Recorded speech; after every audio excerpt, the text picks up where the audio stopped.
Hi everybody, welcome to Season 7, Episode 2 of ATSU's Lunch and Learn series.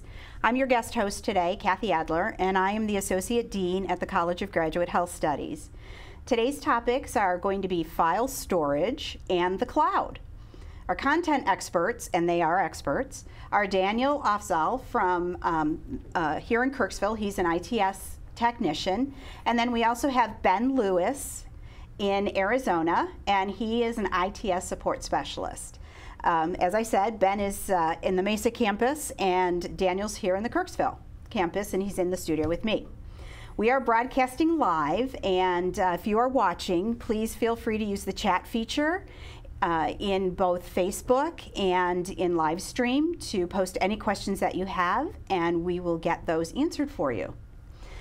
The topics were chosen to help you gain a better understanding of where ITS recommends that we save our ATSU files. I know for me it's often a mystery where they go, and why these storage areas are recommended. Also, you've probably heard ITS talk about drive mapping, and so we'll talk a little bit about that today.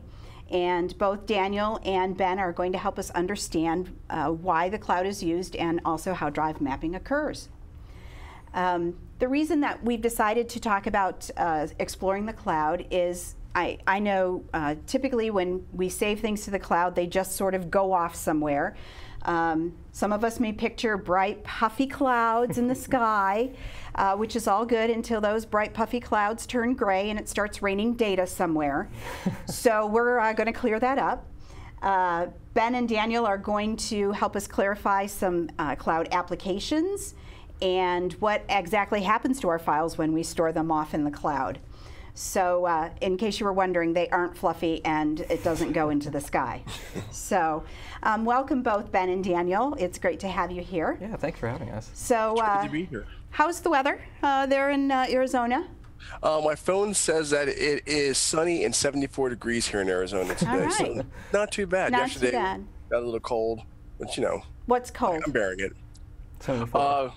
Cold here, 73. Oh, okay. All right. So 74, you're good. Yeah, All yeah, right. we're good right now. Well, it's a little gray here today. We're under a tornado watch. So if you hear sirens going off in the middle of our presentation today, just don't panic. We're in the basement. Y'all should probably get in the basement if you hear that.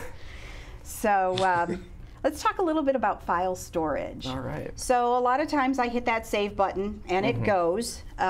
How do I know where I'm saving things? Right. So every device that you're working on, be it a laptop or a tablet or a phone or anything like that, will have something that we kind of refer to as a C drive, and that's normally where things will be saved to locally on a device. So Corey, if you could actually pull up my screen. So let's go through and just walk through Word, for example. So if you, Office has a recent documents list as well, so if you save something, you can usually go and retrieve it through there. But let's say, you have something that you're wanting to save that is important. So you go over and you click on a Save As, and usually you can go through and browse a location, and that's kind of where we can see the C drive. So over here on the left, you also see the Groups drive, but the local C drive is actually on this computer, which has its pros and cons because, you're able to access it at any point, but again, if you do have an accident, that could go away, and you might not be able to restore it. So yeah, that's the C drive for you. All right. So does that also work on tablets and phones the same way, saving locally? Yes. So usually those will be listed slightly differently. It won't necessarily say C. It might be just like a downloads folder, but the same idea is applicable to it. Usually when you're saving something, it'll default to, say you're downloading something from Gmail or something like that. You can usually point it to where it wants to go, where do you want to save this and that kind of thing. All right. Yeah. Ben, can you talk a little bit about why saving locally is not a good idea? Sorry, I just wanted to pretend like I was in the field, so there's always a delay. Yeah, so it's not really a good idea to save locally because in case for some reason you save something locally, and like in your instance, you guys are having a tornado warning right now. Say lightning strikes something and your computer crashes and you lose your data. And let me use a magic trick to show you this here. So say this card is your data, correct? And lightning strikes, computer crashes, the data's gone, right? Now, if you have it backed up, the data is still there. We can retrieve your data on the cloud, on your G drive or H drive, which we'll be talking about later on, and things will be good to go. Excellent. So I'm always a little wary about putting things on my mobile device because it is my personal phone, which is I live with, and it goes everywhere with me. So what can I do to keep data that I save there, especially if it has to do with work or students or something? How do I keep that secure? Right, and that's a really valid thing to just be talking about, because especially working at ATSU, having sensitive data affiliated with your profile, you don't want to, like you said, lose your phone that you have with you all the time that you do work on and have that fall into someone else's hands. So that's why we are currently in beta for a mobile device management beta. And so the idea behind that is, say for instance you have all your Google apps like Gmail, that's a really big one. With the mobile device management, what you're able to do is actually have two sets. So you can have, one set for your personal Gmail, and you have another set for your work Gmail. And now what that allows us to do is, say in the case that your device gets compromised, either you lose it or something happens like that, remotely with your consent, we're able to go in and delete all that information so that everything pertinent and sensitive is actually genuinely secured and kept accounted for. So. Okay, so is that a little bit different than, let's say I have an iPhone, and if my phone happens to fall in the pond, which it has done, if I need to, get the stuff off of that phone, although if it falls in the pond, it's pretty well dead, right. Is this a little bit different than erasing the phone remotely? Yeah, in a way. So the mobile device management, I guess, is specific to ATSU related things.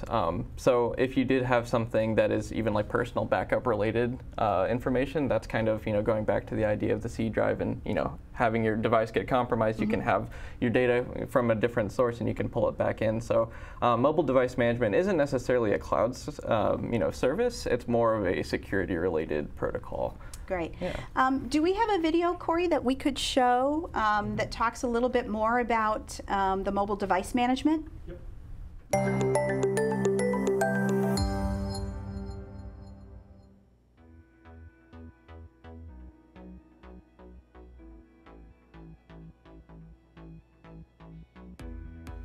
How do you use your mobile device?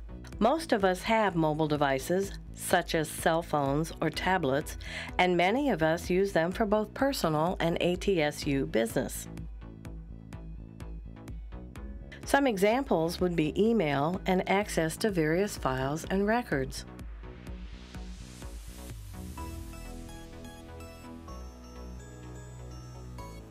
Have you ever thought about what would happen if your device were lost or stolen? Panic would be the most likely reaction. Your device is gone. It's gone. But have you considered the possibility of a data breach because it's gone? Access to university files, possible HIPAA violations, possible FERPA violations, access to personal data. All of these things could happen even through a mobile device. Did you know there's something you can do to prevent this? It's called mobile device management. Mobile device management is a secure methodology to provide access to your ATSU resources on your mobile device.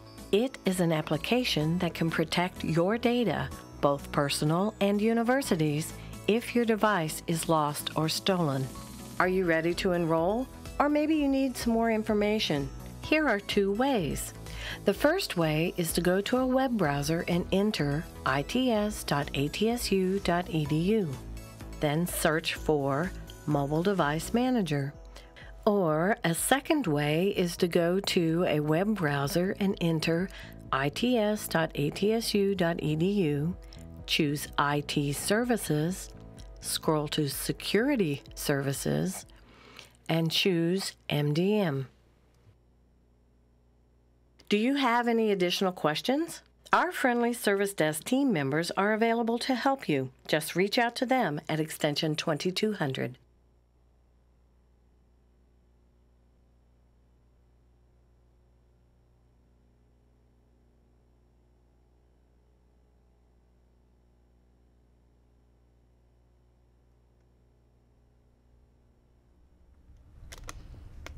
Great. Thank you for sharing that, Corey. I obviously will be downloading some software after taking a look at the video, which I can't see while you guys have seen it, so I'll have to watch this later. Anyway, so I know that there are some people, including myself, who are hardcore C drive savers. I have a floppy that backs up my stuff, right. So I do have my redundancy. But so what about those of us who just, we're old school? We can't get away from that C drive. Right. What can we do to keep the data that we have there safe? Well, so first of all, kind of like a preliminary step is really just being aware of security threats. So, I mean, even going into network-related and like internet scams and things like that, just make sure that you're being as forward-thinking as possible on that, and make sure you report anything that could have been compromised as soon as possible. And are those like the emails about my cousin who's off, overseas that needs money, those kind of things? The totally relatable emails. Yeah, those, the ones I'm really fast to open. Right, exactly. So like, making sure that there's that preventative measure is really the first key. But past that, there are different tools that you can use for encryption. And so encryption adds that extra layer of, how does someone get into your data that's not you, right? Okay. So there are certain tools, depending on what your needs are. I mean, BitLocker is one tool that Windows typically uses natively. But past that, if you're looking for something, and we suggest that people come in and talk to us. Maybe we can work something out and see exactly what they're trying to go for. But honestly, that being said, having something other than the C drive is really something that we're trying to push for, because even if it's something as simple as an external hard drive, those can fail too. They are just physical pieces of equipment as well, and if someone isn't specifically working on it to make sure that it's backed up systematically, then if that fails, then your backup's failed, and now what? And so that kind of leads us to the G drive and H drive, right? And I think Okay. ATSU really has a good setup there. So tell me a little bit more about the G and the H drives. Ben, obviously you have those in Arizona as well. Yes. So the G and H drive are actually ATSU's version of cloud drives, kind of. What they do is it allows you to save your files, personal or group-related, to something else besides the C drive. So in case you have your computer crashes, as we mentioned earlier, or if you're receiving a new device, you'll be able to have everything backed up there and then be able to retrieve everything with less hassle. So what types of things, do you suggest an entire, everything that's on your computer, including the programs and everything else, get backed up there, or do you just consider, just the documents and things that I work with? Just the documents and things you work with, because normally you can't really back up programs. One of the positive things about the G and H drive is that it's backed up every night at 10 p.m. So if you have saved something there and maybe you deleted it on your C drive, and you can actually have them retrieve it. So even if you delete it on your H drive, you can actually put in an IT request ticket, and we can actually retrieve the document from the night before. And how fast does that normally happen if I'm in that panic situation and I have lost something? How quick does that come back? Actually, it's pretty quickly. Usually, once you put the ticket in, as soon as they see it, as long as it points exactly to where the file is located, they should be able to find it pretty quickly. Okay. All right. Great. Now, we also have group drives. Can you tell us a little bit about how those work? Yes. So with the group drives, that is if you want to share information with other people in your department. Many departments have different group drive access, and then even inside there's different access for individual people inside. So say Daniel and I are working on a project together, I can share it to my group drive, and then Daniel can see the file that I'm working on as well. And can you be both working on it at the same time, or does Daniel have to open it, put it back, and then you can open it? That's a great question. I believe in a situation like that, it's something where one person at a time will be working on it, or actually both people can open it up, but it would be depending on who saves first as to what gets updated. So I won't be able to see Daniel's updates unless he says, hey, Ben, I've updated this document, go in there and check it out. And then from there, I can go back in and see the updates and update accordingly. Okay. So you also mentioned, I heard you talking about that the drives that are at ATSU are saved to the cloud. So what about How is that? How does that happen here? So for here, we have a couple of different server rooms that are just computers that have hard drives in them, and everything gets saved to those. And from there, again, like you said, if you need to retrieve anything, because it's saved to those different servers, we'll be able to go and retrieve anything that you need. So where are those server rooms? Now that's a secret on campus. You know, no, I'm joking, but there is a location typically on, you know, the network side of the building, and that is just kind of allocated space specifically for that. But that's all under the network team's administration. So yeah, but it's on site. Great. Yeah. Okay, so you're sort of now getting me to maybe want to save my files to the G drive. Mm-hmm. But how do I do that back and forth? I don't want to have to save it specifically every time and then go and get it and, you know, or upload once a week.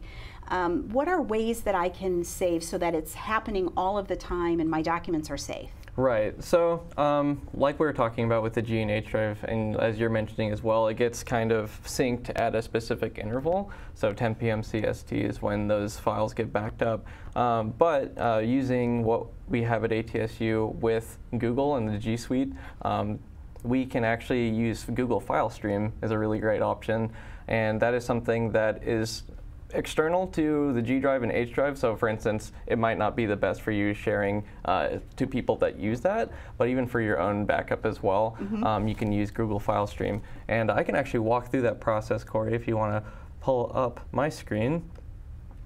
So let's just walk through. I'm going to be using this example on Chrome, and I'm already signed into the browser, but later on after this stream, we can actually, we'll be posting some instructions as well and other helpful links for people to get acquainted with it if they so choose and maybe want to dig in a little bit more. Okay. So I'll just walk over here and take a look at, in this corner, right next to where you're signed into, there's going to be these 9 squares. You can click on that, and then we can go into Drive. And so since I'm already signed in with my ATSU account, it'll pull up all my ATSU related things. And so at this point, they made it really easy to get file stream. So you can click on this gear and it'll show, you know, regularly settings, but they've also added the get drive stream, or yeah, drive file stream for Windows. Mm-hmm. So you can click on that. It'll pull you to a little informational page and show you, you know, a little bit of how it works and this and that. So again, I encourage people to take a look at that. There's 2 different downloads, one for Mac and one for Windows. So we'll go ahead and click for Windows. And there's a server request error, but it still downloaded it, so that's good. So let's go ahead and try that out. So even the technical guys have technical issues. Yeah, exactly. Google even has issues, so hey, you know, don't feel too bad if you have issues.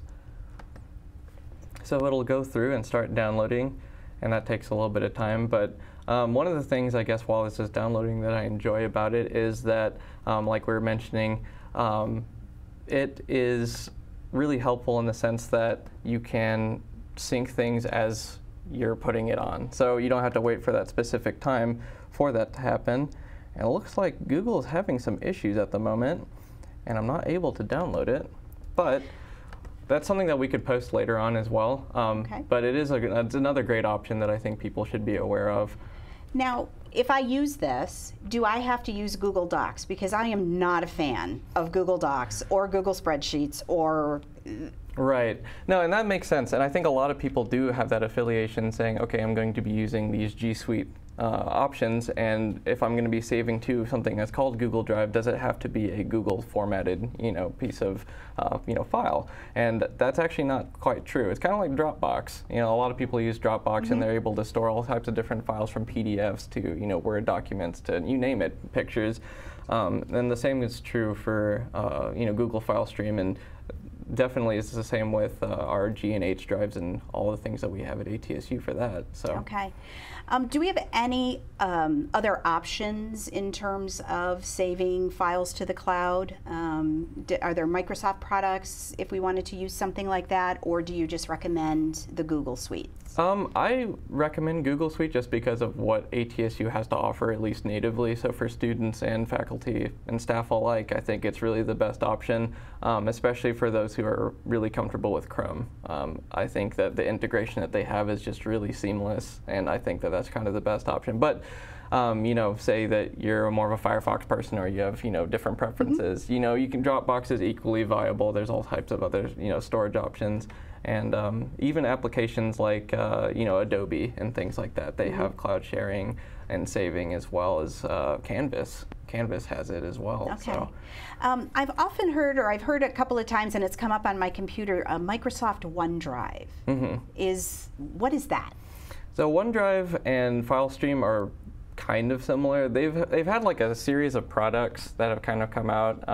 There's like Sync and Backup was something I was looking at earlier too. They all have relatively similar functions. They just kind of act differently. And so I would encourage people to kind of like look at it and say like, okay, which, you know, product gives me what I want, because they act very similarly, but there are some nuances between them. So again, if you have any questions, feel free to drop by and we can take a look at it and we can work with you and try to figure out the best option for your needs.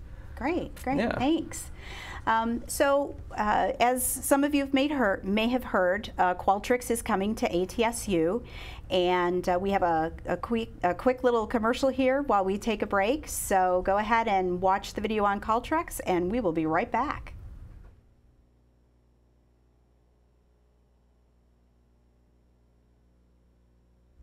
Hi, I'm Brittany Williams from the Teaching and Learning Center. And I'm Kirsty Gaither from the Educational Technology Development Center out of the A.T. Still Memorial Library. We are so excited that now all ATSU faculty and staff have access to Qualtrics. So what is Qualtrics? First off, Qualtrics is this fabulous research tool. It's a traditional survey tool, which means you can send out surveys. It allows you to collect the reports. It's similar to something like RedCap or SurveyMonkey or even Google Forms. And it's not necessarily taking the place of those, but it does so much more, and we're so excited to share just a couple features of that today. What's your favorite feature of Qualtrics for the staff use? You know, my absolute favorite feature of Qualtrics for the staff use is its ability to automate some of the things that I do on a regular basis.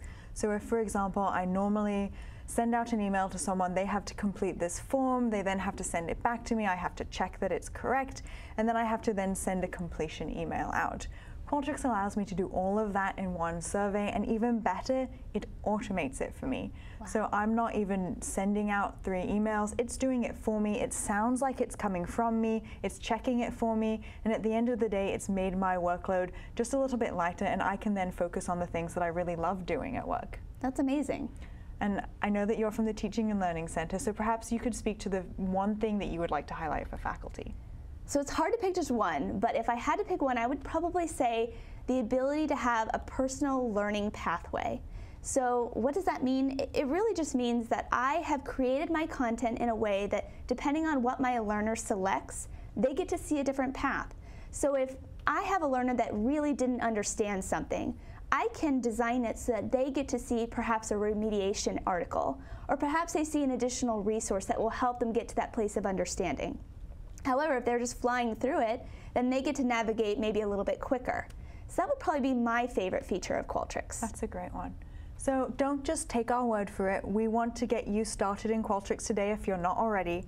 We want to really highlight the support page for Qualtrics. And in fact, you can find access to Qualtrics right there.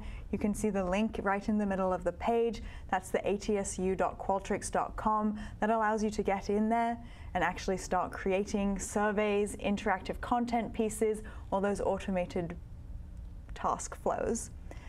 So what also I wanted to highlight is that we have this incredible support team.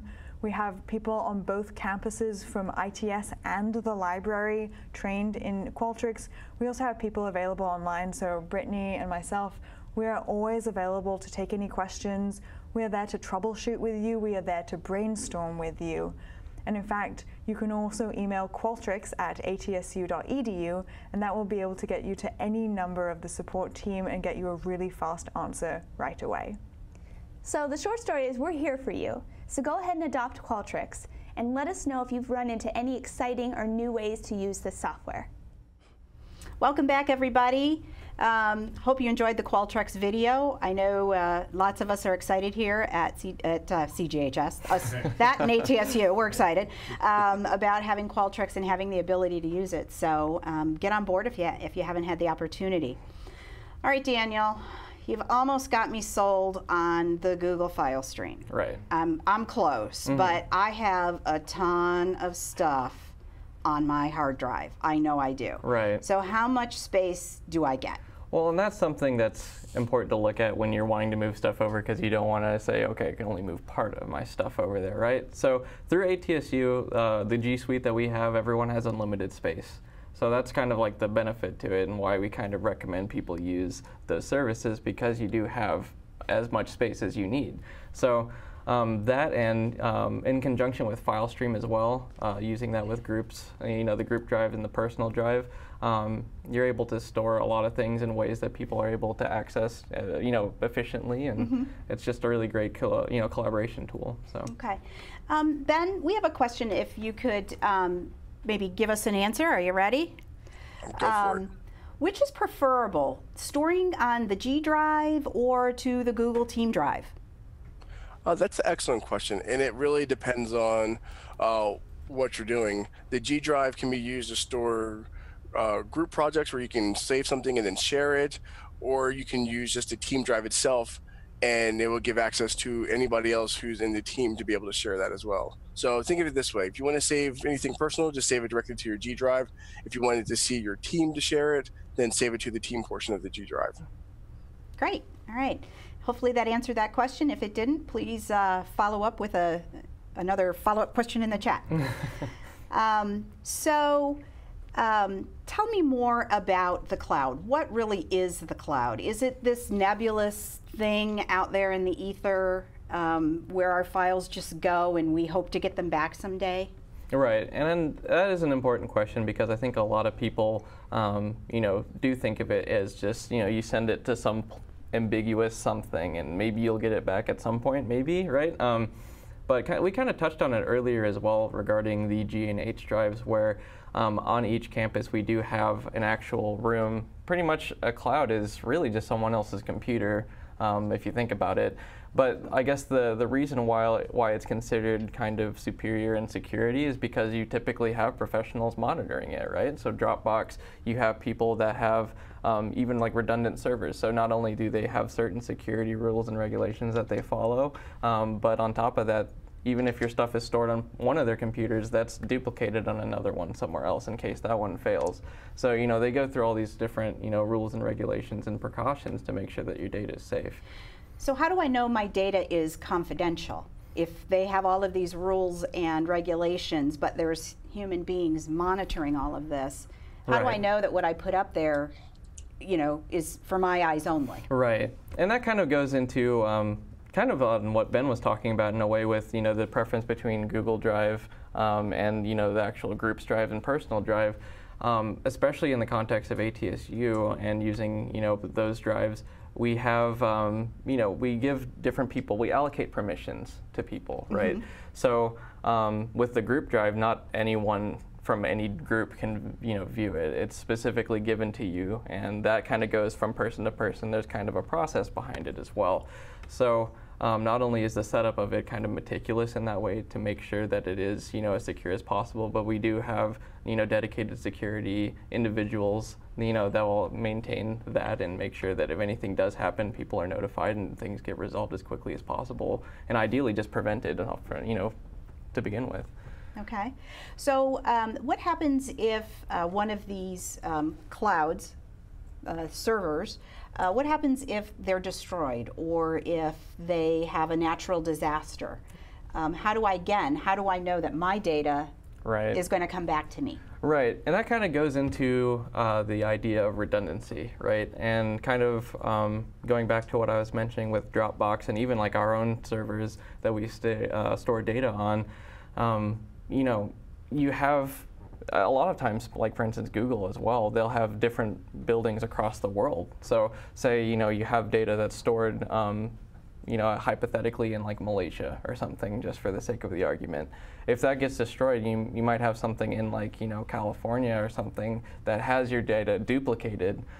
So that kind of goes in with the preventative measures that they kind of go through already on the hardware level, as well as what you're talking about earlier with more of the cybersecurity level. So okay, so I have a question that just came to mind. I'm not sure if you're going to know the answer to this either.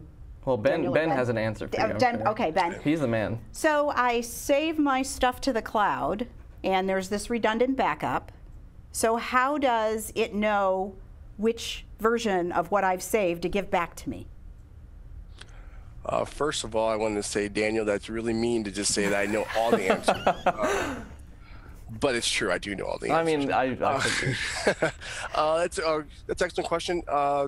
Normally, what will happen when you save something to the cloud, it will save your most recent backup, and it's always saving your most recent backup. So if one of the, excuse me, one of those data places crashes or explodes or anything of that sort, and as Daniel was talking about with redundancy, it's going to back up the most recent stuff that you've saved on there from before. Okay. So should be good to go. All right.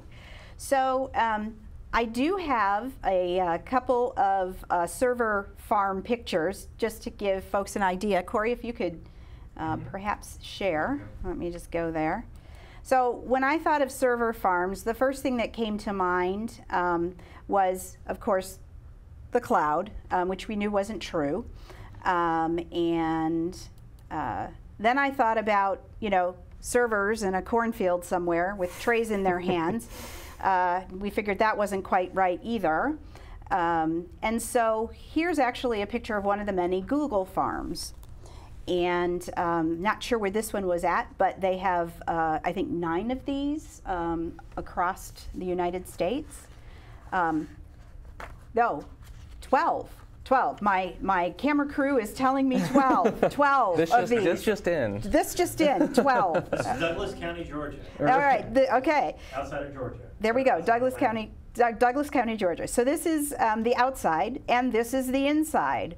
So it's a very tiny section of the Google farm, but it looks like a server room. Probably could be the ATSU server room, but we won't talk about that because that'll make our network guys a little uncomfortable. Yeah. All right, you can cut away from that, Corey, thanks. All right, so tell us a little bit about, for the numbers people, how much data goes into a server farm? Ben, can you share that? Oh yes, I sure can. Excellent question here. So there actually, in those servers, there's over 900,000 servers inside of those different data centers, and they can store up to 10 to 15 exabytes. To think of it that way, to break it down for you for numbers people, let's say here, 1,000 gigabytes goes into 1 terabyte, which is what you have normally on our G Suite or on our OneDrive. And then from there, 1,000 terabytes is 1 petabyte, and then 1,000 petabytes is 1 exabyte. So we're talking about, if you want to think of it in like pictures, that's probably every picture you've ever taken, I've ever taken, Daniel's ever taken, and probably most people at ATSU. Great, thanks, Ben. Which actually leads us into this perfect segue for the next question. This question comes from Dr. Danielson. He says, I have an external hard drive that has all of my ATSU files on it. I worry about losing it or have the disk crash. That's a lot of information, along the lines of about 25 gigabytes. Should I store it on the G drive now, and would he have access to that 24/7 from anywhere that he has Wi-Fi? Now, for that, in relation to accessing it on the G drive, there's 2 ways that you can really access things on G drive. So first of all, I would say yes, I would recommend backing it up to address that first and foremost. Just for the sake of security, because like you said, you never know when something might fail on you, and that is a lot of data that we might not be able to recover. So going in and saying, okay, I'm going to put it on the G drive, I would almost say, depending on if it is something that needs to be collaborated on, even suggesting the H drive, as it is, it might be personal information for ATSU. Beyond that, accessing information on the G&H drive, you know, you can go into it through the portal. That's one option. Now that has its benefits and limitations in regard to the user interface, but also depending if he has a work laptop with, we have this piece of software called Cisco Anyconnect. It's a VPN client, and if we do have that set up, then when you have internet somewhere, you can use that to connect to our network, and then from there you can connect to the G&H drive as you would if you're on campus.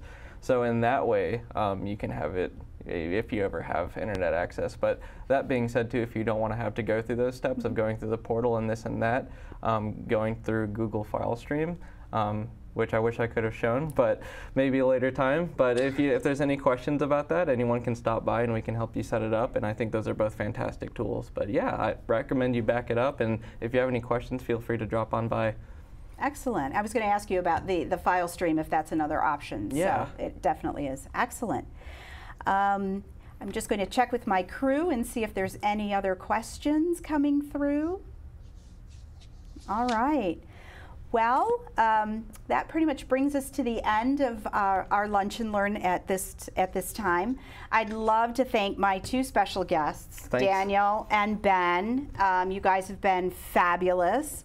And also special thanks to my backstage crew who have gotten me through this first one, doing this on my own the first time. That's Corey and Barb and Jean. So thank you so much.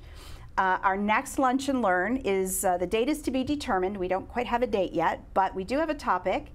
Our guests are going to be Art Davlos Matthews and Sarah Thomas, and they are going to be talking about mental health challenges.